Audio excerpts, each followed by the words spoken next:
Hi, my name is Jerry Wise, and this video is entitled, You're Not in Love, You're Addicted to Love. I've talked with many spouses who have had affairs, probably hundreds, and they've said that they think they're in love. And I've talked to many individuals who have been in a dating situation, and they also say, well, I think I'm in love. And they've had a string of either bad relationships or they're in an affair. And the title of this video is what I usually will suggest in the way of advice. And I tell them, well, I know you think you're in love, but no, I don't think that's it. I think you're addicted to love. And there's a difference.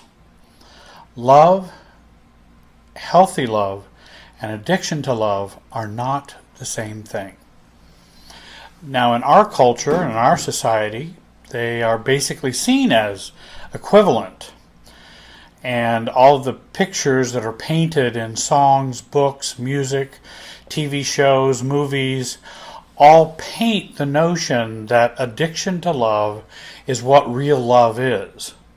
And then people continue to be hurt and devastated when that love doesn't turn out to be healthy, long-lasting, stable, caring, passionate. It kind of fizzles out after a period of time. Because love addiction does that.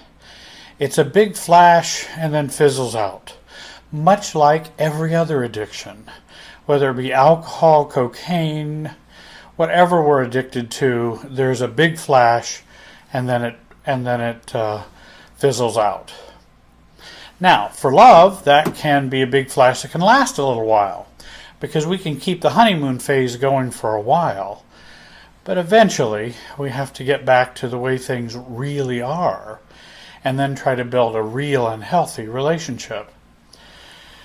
And in terms of love addiction, which is really what this video is about, an affair is a classic example of love addiction, and often sex addiction.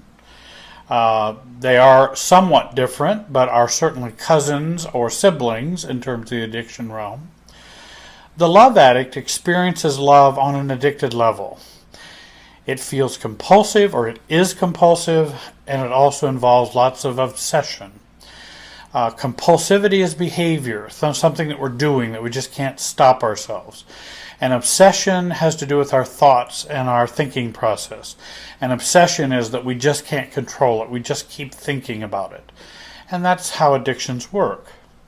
The love addict mistakes emotional enmeshment and love and believes enmeshment is the goal of relationships. The love-addicted relationship involves fear of abandonment, unhappiness with self, and having relationships or that love attraction being the distraction for shame, guilt, low self-image, and the feelings of unlovability. Often a love addiction includes high levels of reactivity, pendulum swinging type of relationship cycles. In other words, we move from one side to another, from enmeshed to detached or to separate, back to enmeshed, to cut off, to enmeshed, and we go back and forth. Love addiction involves unrealistic expectations for how your partner should fulfill your needs or make you feel happy or feel loved. Love addiction involves too much carryover from our family of origin issues in the relationship. For example, my father was never there for me, so that is now my spouse's job, to be there for me like my dad never was. And those carryovers and those links create real difficulties in relationships. Love addiction has its origins in family of origin addiction, meaning not enough self-differentiation or knowing who we are, being who we are, and not enough self-differentiation from our family of origin. And on a 1 to 10 scale, 10 being the most self-differentiated, we may be at about a 2. And that's how we get involved and how love addiction is fueled by our 2-ness on that level, on that scale of self-differentiation. Those who experience love addiction are often addicted, and I put that in quotes, but addicted to their family of origin by either too much distance or too much closeness with their family of origin.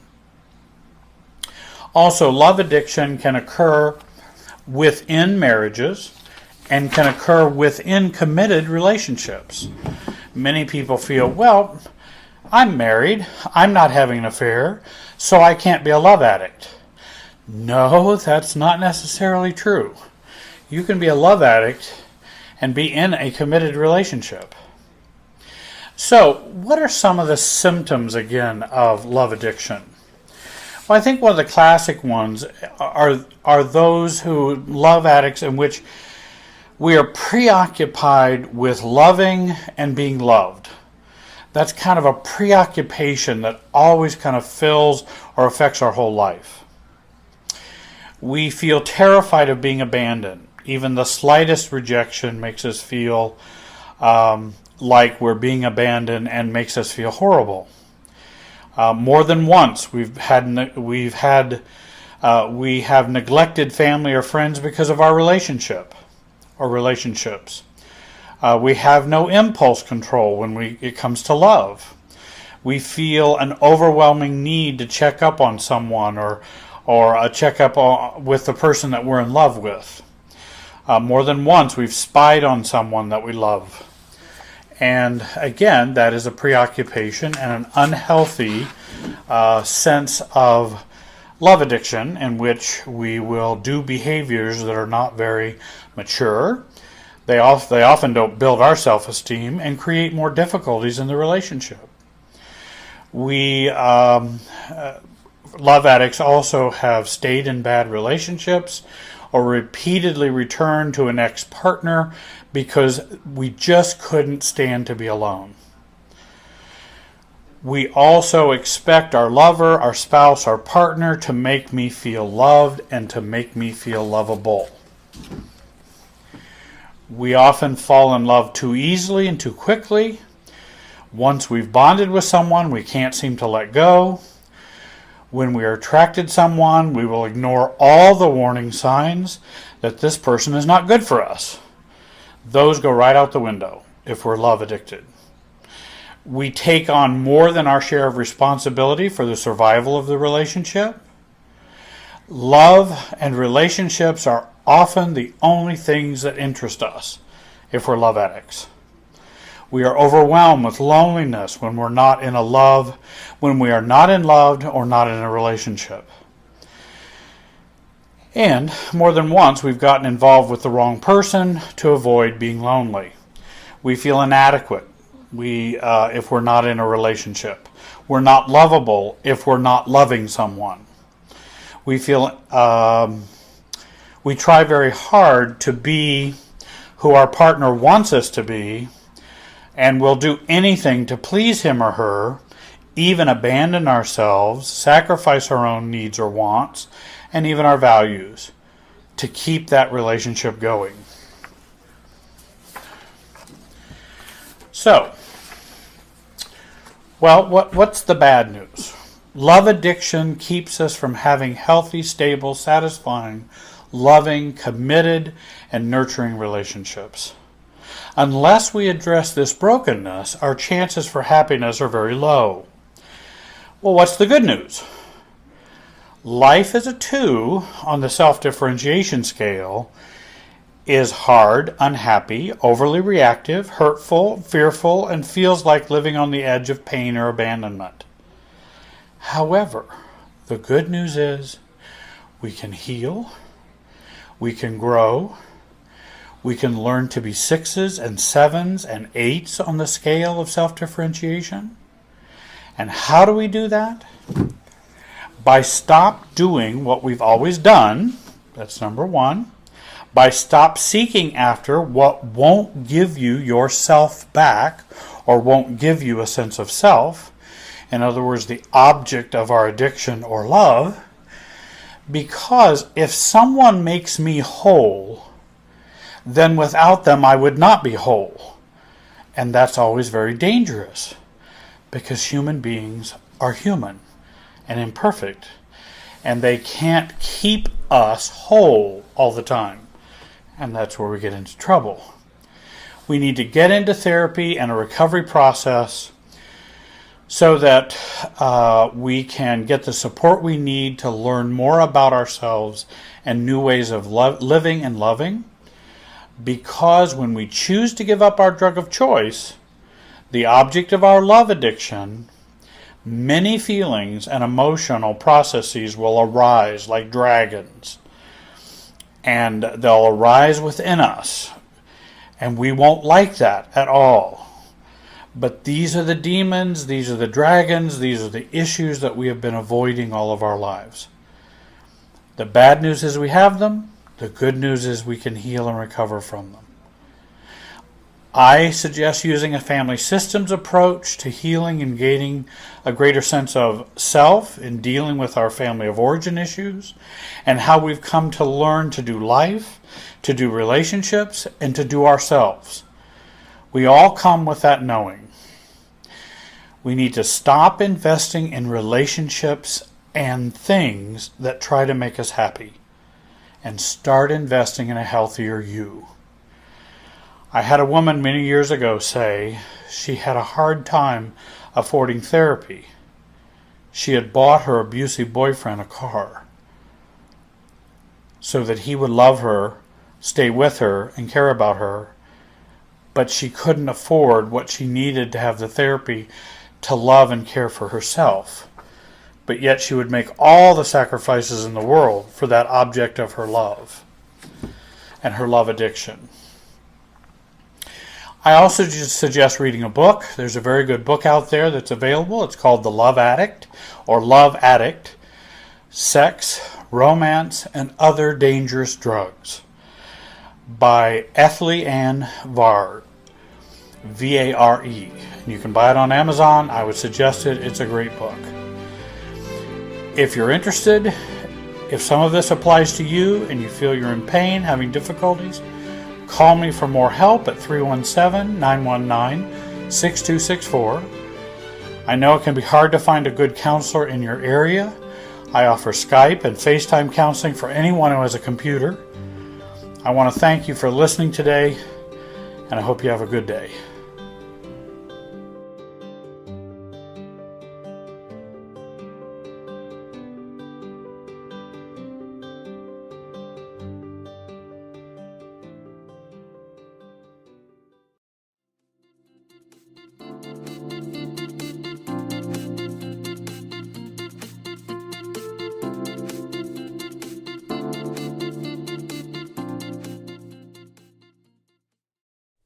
Hi, my name is Jerry Wise. I'm a therapist in Carmel, Indiana, and I'd like to talk to you today regarding a very important subject for a lot of folks that I see who come to counseling. And this video is entitled, Why Doesn't My Life Work? The Experience of the Adult Child of an Alcoholic, or what is commonly known as ACOA. Adult Child of an Alcoholic, or we call it ACOA issues. I, for many years, worked in inpatient therapy for individuals with addictions and was a family counselor and a therapist in treating addictions and alcoholism, and worked primarily with the families. And for those who grew up in homes where mom and dad were alcoholic or where grandparents were alcoholic, I find also it's not uncommon for an adult child of an alcoholic to, in many ways, be raised by a grandparent. Because when we are actively alcoholic, it's very difficult to parent in a responsible or healthy way. Well, this affects us as kids growing up, and then as a result, affects us as adults. And then we end up with some, or what we call kind of a syndrome of the ACOA syndrome. Abusive drinking in the home, or actually abusive use of any substance in the home, creates difficulties for the family and particularly for the children growing up. It affects the family, it affects the marriage, it affects establishing what is normal, it has parenting implications, and then it affects our children as they grow up and how they develop as children. And then certainly has future generational effects. What we do today affects our children, and their children after that. So what we do now affects lots of generations in the future, which is why I encourage folks to get help now to help all of the folks who come after us. Janet Woititz, and her name is spelled Woititz, Janet Woititz, wrote the book Adult Children of Alcoholics, which is an excellent book. If you grew up in an alcoholic family, I strongly encourage you to read it. But actually, for many people who grew up in dysfunctional homes, I think it could be a helpful book to read. She offers 13 traits of the adult child of an alcoholic syndrome, which I think are very useful and very helpful. It makes sense for those who grew up in alcoholic homes as to why they have the difficulties they have now, and also it provides some pathways to recovery and to healing and finding better relationships for those who grew up in alcoholic homes. These 13 traits are, and I'd like to share them with you. Then I'd like to share with you some additional traits that I would add from the experiences I've had in working with folks who have had these problems. Number 1, adult children of alcoholics guess at what normal is.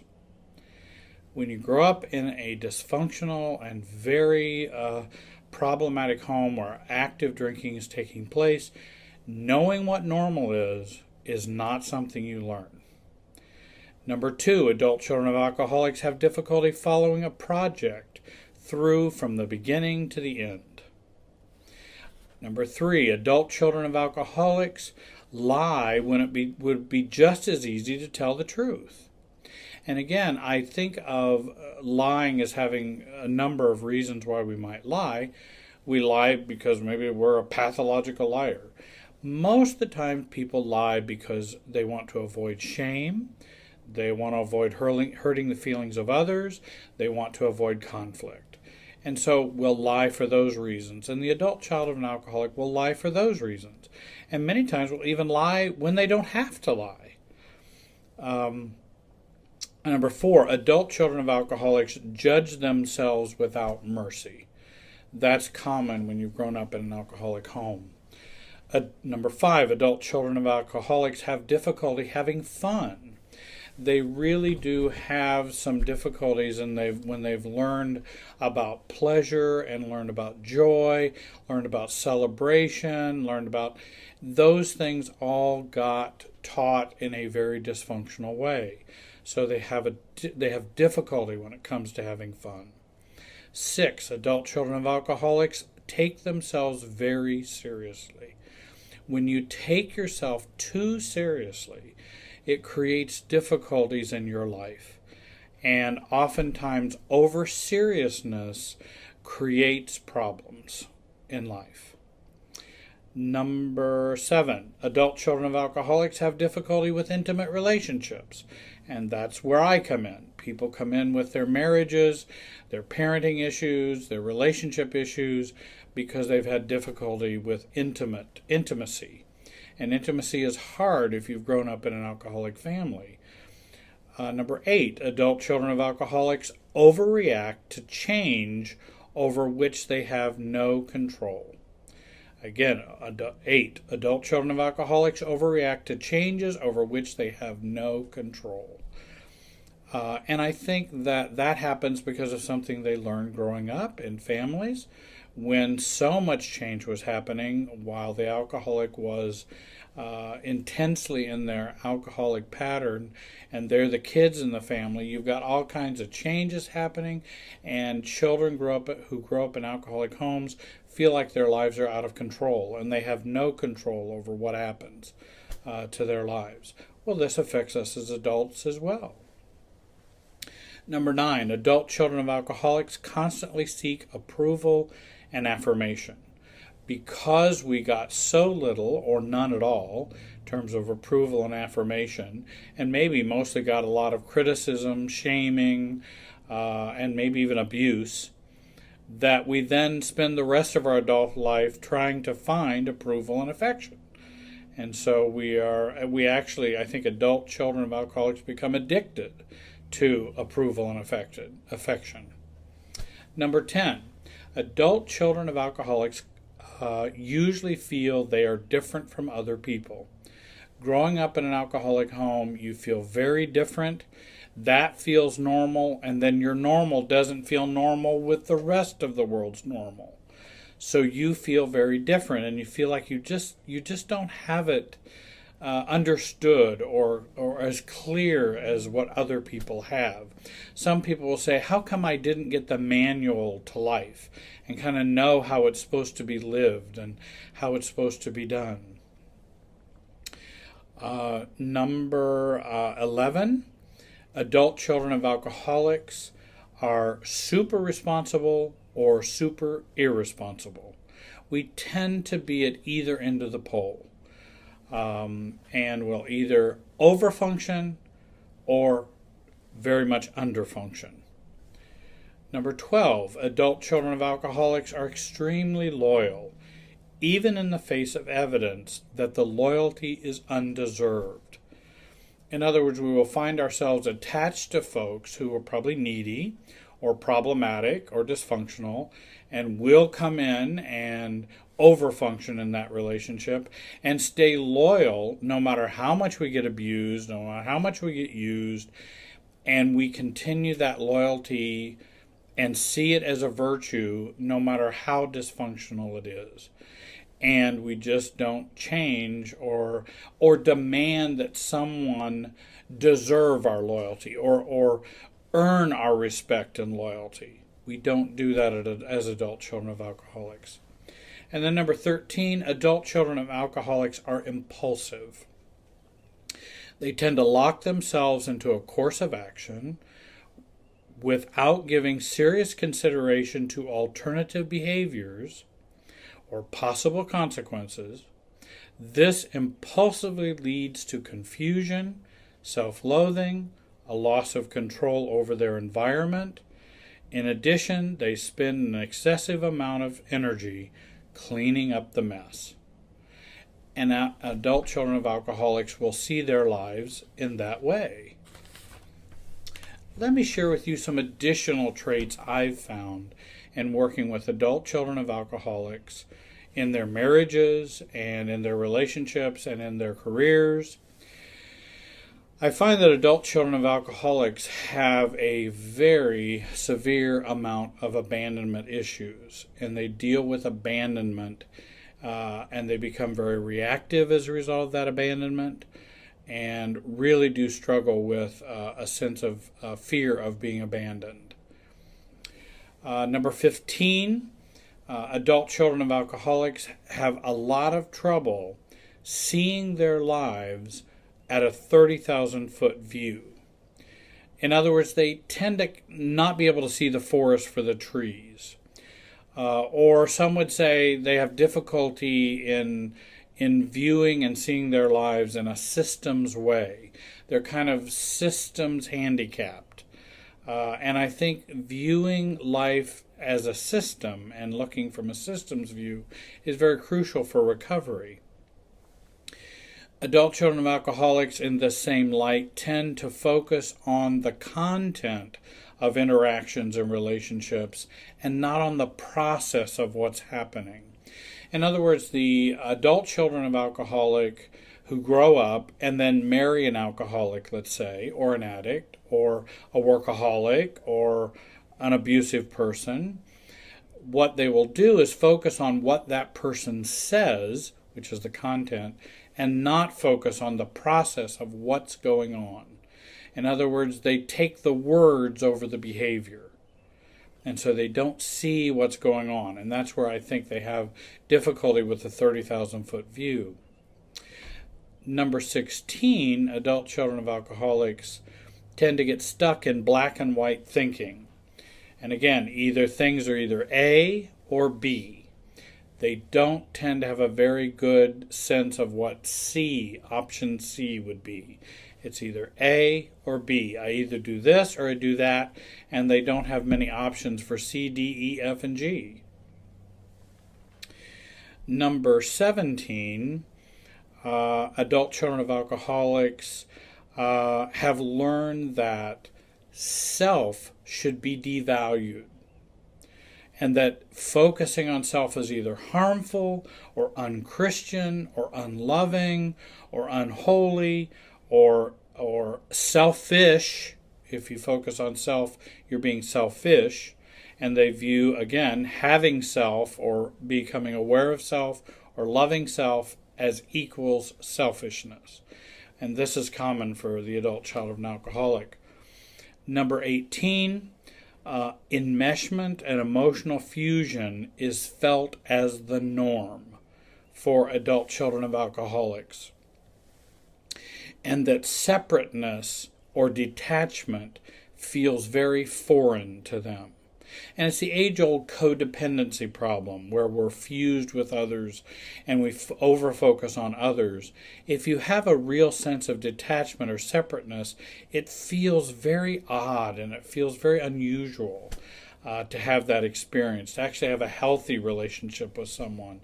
It feels very abnormal to you.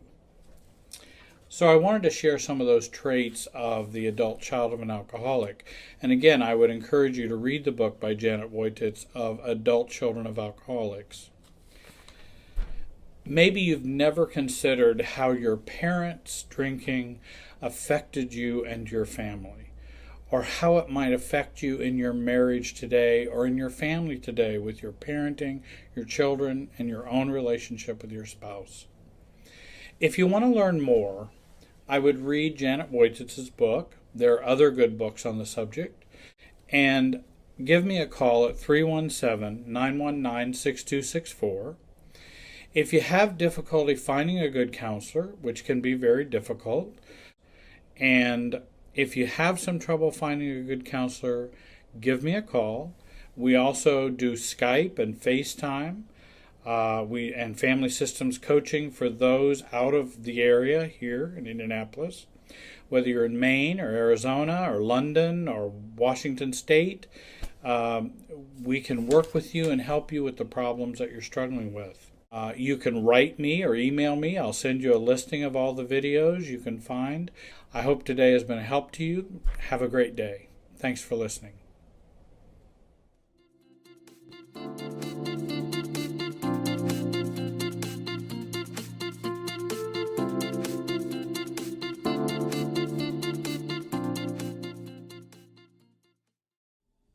Hi everybody, my name is Jerry Wise and I'm a life and relationship coach.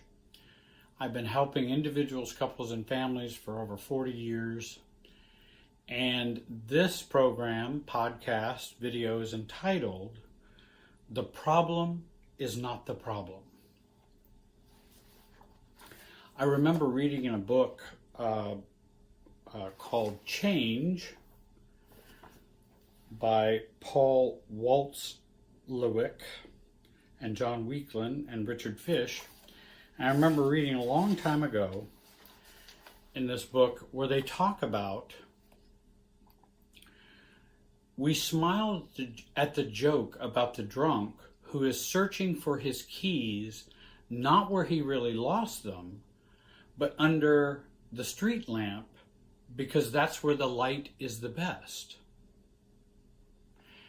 And we go looking under the street lamp in our relationships for solutions.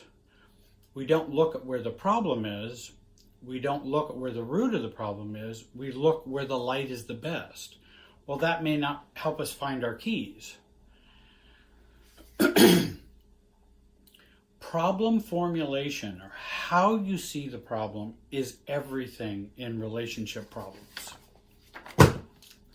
How we formulate the problem will determine the solution. Every question that I get comes out of someone's way they view the problem. So in the question that you ask, or any question you ask, is a tell about how the problem is formulated. And the problem is not the problem. What is said and done is not what's going on. We tend to see people rather than patterns as a problem. We tend to see the content, not the process of what's going on. And then we try to solve our relationship system problems, marriages, friendships, work relationships. Learning how not to look at the magician is the way to see what's going on in a magic show. Don't look where the magician wants you to look, because that will keep up the game, and it will keep up the magic. When the magician says, when magician is making a point about this, he may be doing something down here so that the magic can happen. He redirects your looking. Well, that's what happens to us in relationships as well. Our families, marriages, workplaces, and relationships are all magic shows with sleight of hand, misdirection, and distractions. And we have, as Murray Bowen once said, observational blindness about what's going on. And that's how magicians work, is by observational blindness. We blind ourselves either by sleight of hand or misdirection, and then the magic happens. A relationship system is full of sleights of hand, misdirection, and distraction, which is hidden by observational blindness, naivety, denial, distortion. And when we have denial, when we have distortion, then that feeds into the observational blindness, and we can't see what's going on in a relationship. Systems thinking views problems as symptoms. Let me give you an example. A wife doesn't call her husband during the day, and the husband becomes sour, hurt, and he comes home and confronts his wife, "You didn't call me today." And she says, "Well, I was busy with the kids and laundry, talking to my family on the phone for an hour or so. I couldn't get them off. And I also had to run errands." "Well, you never seem like you care about me. I call you lots," he says. "You always seem to choose your family over me. I don't even know why I keep trying. It's just hopeless. You're just hopeless." She says, "Well, why do you always put me down? You act just like your father when you do that." And he says, "Well, if you wouldn't spend so much time calling your family, maybe you would think about me." And now we have an observational blindness relationship argument. If I ask her what the problem was, what would she answer? "My husband is always critical and I can never do anything right. He just expects too much of me." He would answer, "My wife never reaches out to me. I don't feel like she even cares. I've asked her and asked her if she could just make a call and see how I'm doing. She doesn't treat me as though I'm even special to her at all."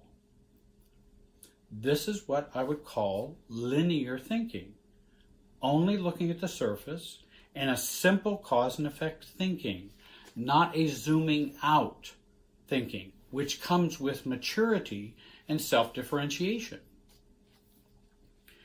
How is their problem formulated? Blaming, looking outwards. For them, the problem is the problem. For her, the problem is him. For him, the problem is her. George Berkeley, a philosopher once, an author from the 1700s, said, "Oftentimes we first raise the dust and then we claim we cannot see." Both husband and wife here are raising the dust and then cannot see. The couple will ask themselves, why does he or she do that? They may then ask, why do I do that? Or why do I get reactive? I don't know, but it's because she's making me or he's making me. But often they come up empty. Albert Einstein once said, "We cannot solve our problems with the same thinking we used when creating them." And he was very wise in that perspective. Maturity, self-differentiation, allows you to use a new thinking rather than an old thinking. Family systems thinking also helps us to think, in a new way. The couple is not seeing how they function in their marriage and how they are suffering in the same way as they did growing up. They are still entranced and blinded by their family of origin functioning within them. We tend to get in a trance or hypnotized by our family of origin and imprinted, and therefore many other relationships in our lives. This is what I call the family trance. Well, couples can have trances too. The couple trance. The couple cannot see what their problems are since they are stuck in their family trance. I also believe they have a self-knowledge problem and an allergy to intimacy. And neither of them see that. They just see what they're doing wrong, and he sees what she's doing wrong, and she sees what he's doing wrong. When someone comes to me for help, I want to look beyond the problems and look away from the problems. Because if I look away from the complaint, the content, and the symptom, that can be very, very healing and insightful. It is not that content doesn't matter. The problem or argument they're having does matter, but it is symptomatic. It's not at the root of why they're having this argument. The real deeper problems or root problems are his neediness and triangle thinking and feeling, his false expectations that if his wife did what he wanted, it would fix or help him, and he would be made to feel more special. He is truly upset over never feeling special or wanted. This gets overlaid onto the marriage. The husband has an empty bucket syndrome, a bucket with holes in it from growing up. But he wants his wife to fill that. And why isn't she doing it? Because we're married, aren't we? And I show her all of these things. She should be showing me all these things. I treat her special, so she should be treating me special. And in fact, that's why we often treat them special, because it's what we want. But it's often done in a codependent way. In other words, I'm doing it to get, because I need you to fill my bucket. Her problems are not that he is always so critical, but that his criticalness triggers her unresolved family issues of always being criticized and never being able to do enough, which is why she spends so much time on the phone with her family to get their love and acceptance.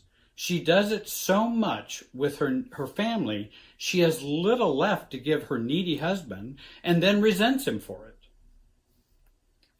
And then they argue out of these boxes they live in. The boxes they live in, they just argue out of them. And they out of those boxes. And they cannot get out.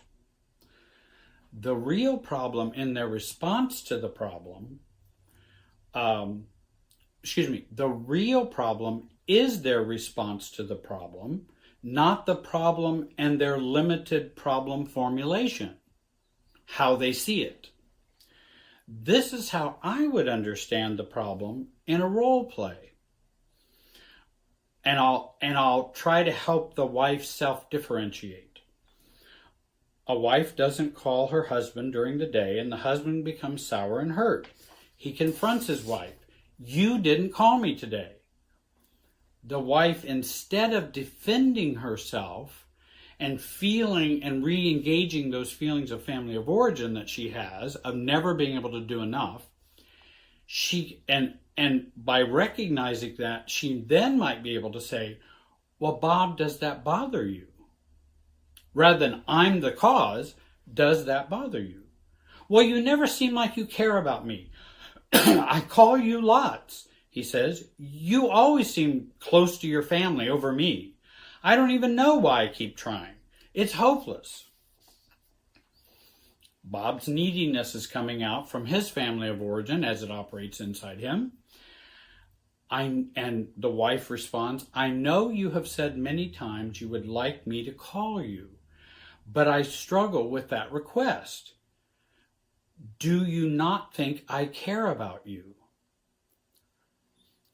Instead of, why do you always put me down? Da, da, da, da. And then the husband, of course, in his response, well, if you wouldn't spend so much time calling your family, maybe you would think about me.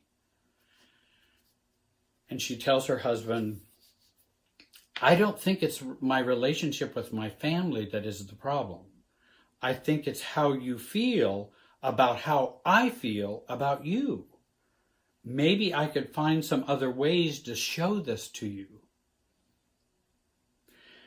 I'm not simply trying to get the couple to have some insight, because it's not simply insight that helps, though that helps, but I want to resolve the issues, for example, that would make it hard for the wife to give those responses. So as we do the role play, why would that be hard for you, Mary, to give those responses? And that would bring up her issues from family of origin. If I did the same thing with the husband and his responses, he would then become more enlightened about what are the struggles that he's having inside. And they're not exactly because of Mary.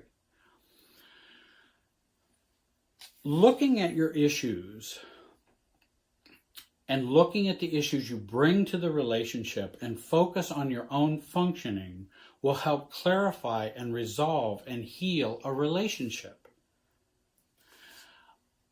The problem is not the problem. I hope you'll listen to more of my videos. I have a May 30th, 2020 workshop coming up. I'd like you to join. I hope you'll listen to this also on my podcast on Spotify, iTunes, Apple Music, and all the other major streaming apps. And please subscribe to this channel. You can also click the bell next to subscribe so that every time I put out a new video, you'll be notified of that. Also, my own music is on Anchor FM or Spotify as well. You can find it under my name. There's still time to register for the workshop. Go to my website and sign up. And I appreciate you watching today, and I hope you have a great day. Hi, everybody. My name is Jerry Wise. I'm a life and relationship coach, and you can find me at my website, jerrywiserelationshipsystems.com. This is the fourth in a series of 7, talking about the 7 characteristics of a mature inner adult, mentioned in the book Growing Yourself Up by Jenny Brown. I want to tell everyone that this video, as well as all of my videos, will be on Spotify, iTunes, Google Podcasts, and you can also go to anchor.fm to listen to this on the go, online, offline, and for free. All of my videos will be going up. My music I wrote and sang is also up on Spotify. You can also see photos of me with hair, with that particular music choice. This video is about an important concept for Bowen family systems theory.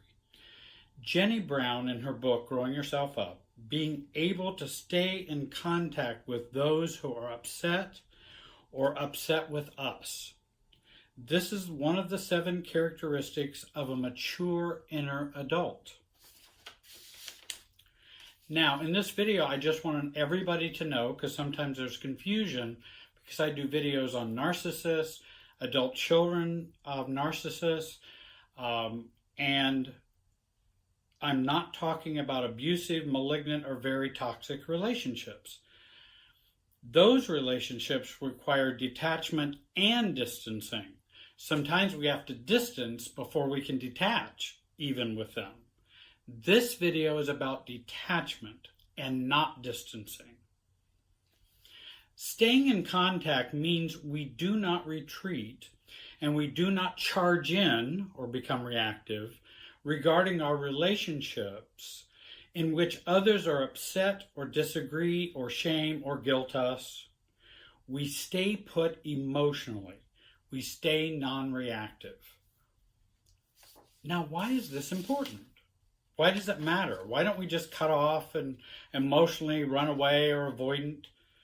Because this practice and process of staying put emotionally and staying non-reactive helps us to calm down overall in life, calms the emotional field that we operate out of, calms the automatic self, and I think affects the limbic system, that automatic, unaware part of us. And it is an opportunity for us as adults to stand up for the little child within us, to stand up for us and stay put.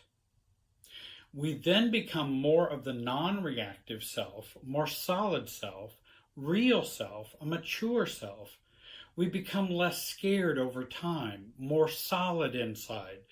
We eventually feel better inside. And we feel good that we have brought more calmness to a very uncalm relationship. And we have brought calmness to it. When we don't detach and when we distance or cut off from others, we do it because we cannot handle someone else's upset. The good news is we don't have to handle someone else's upset. Let me say that again. We don't have to handle someone else's upset. There are some people say, I don't care at all what anybody thinks. That's often not a very self-differentiated statement. We do care about what other people think, but we allow them to be them and us to be us. So there's nothing wrong with staying connected. Those people have disconnected. I don't give a flying fazua about what anybody thinks about me. I always see that as more bravado and more of a cutoff in bravado. When we distance or cut off or become avoidant, this has an internal cost to us. It is a de-selfing. It hurts us when we do this, distancing out of our fusion, our immaturity, or out of our wounded inner child. Because then we keep wounding them when we don't stand up for ourselves. We want to learn and practice to detach and not distance. When others feel upset or are upset with us or disagree with us, then we want to detach. We know where I end and you begin. Let me give you an example. I had a client who had a severely underfunctioning family. I mean very severely underfunctioning. And she became kind of the golden child, put herself through college, making very, very good money. The rest of the family was underfunctioning, could not get their lives together, wouldn't get jobs, all kinds of things. And the family had trained her since childhood to feel sorry for mom, dad, the sister, and to caretake for them over and over and over again, to the tune of tens and tens of thousands of dollars. Houses, all kinds of things. She has learned to run away from them and then give in, then run away, and then give in, and then caretake, and then feel sorry for them, and then feels guilty about doing well financially. She strategized and practiced and role-played about being herself while staying connected with her family. She worked on her childhood pain and her paradigm about how she thought about her family, what she owed them or what she was trained to owe them. Excuse me. She then felt stronger so she could then resist her family's asking, pleading, and demanding for help. She practiced doing the broken record to her beliefs and her own I statements. And she prepared herself to not run away nor cave in, leaving them to their own upset and their own feelings, not taking responsibility for their feelings or their decades of underfunctioning, or feeling guilty about her success and the hard work she put in to get her undergraduate degree, her graduate degree, get a phenomenal job in her industry. As an example, her dad wanted her to take care of his lawn care and pay for his cable. He has been a hoarder, detached, non-involved, sometimes abusive father growing up, a failed CPA, dependent, never would care for himself or take steps to get help. Also, he didn't do much in terms of taking care of the family growing up either. She was able to say, "Dad, I know you would like to have me pay for your lawn care and your cable, but I choose not to." By the way, he smokes 3 packs of cigarettes a day, won't get any kind of job, won't make friends, only wants to wallow in his learned helplessness, his hoarding, and his underfunctioning. And he says back, "Well, that's not much for you." She says, "It may not be, but I don't choose to." "Why are you not caring about me right now? I sent you to college so you could take care of me when I am older." He literally said that, and has said that many, many times. By the way, he paid a very, very small amount for her college. Very small amount. She paid for all the rest and took care of herself. She took care of the family and herself all the way through college. "Dad, I know you did do some help with a small portion of my college, but I don't choose to pay for lawn care and cable now." Crying and yelling, "Why don't you help me when I need help? Your mom never did. Now you're just like your mom." "Well, Dad, sometimes I'm like you, sometimes I'm like Mom, but that doesn't change my decision or choice to not pay for lawn care and cable." "Stop making this so difficult. I'm just asking for lawn care and cable. I know you can afford it."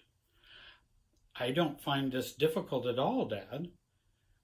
"Then just don't talk to me anymore." And he hangs up. He then cuts off. She doesn't. He is harmed, not her. Herself is still intact and stronger. She feels she has gained a victory, not over her dad, but for caring and staying with self. After she calms down, she feels much more calm, stronger, feels as though she does have a more solid self, and feels the glow of the success of being herself while staying connected. She has nothing to be ashamed of and no reason why she can't talk to her dad next week, or because she hasn't done any reactivity to cause her shame or guilt. And so she feels a more solid sense of self and is a more mature adult. She also practiced working on the resistance she was going to get from her family and the resistance she was going to get from her dad. And as I work with clients to do that, they learn to do that more and more with other people and other relationships, and they start to feel differently in a better way and a more solid self.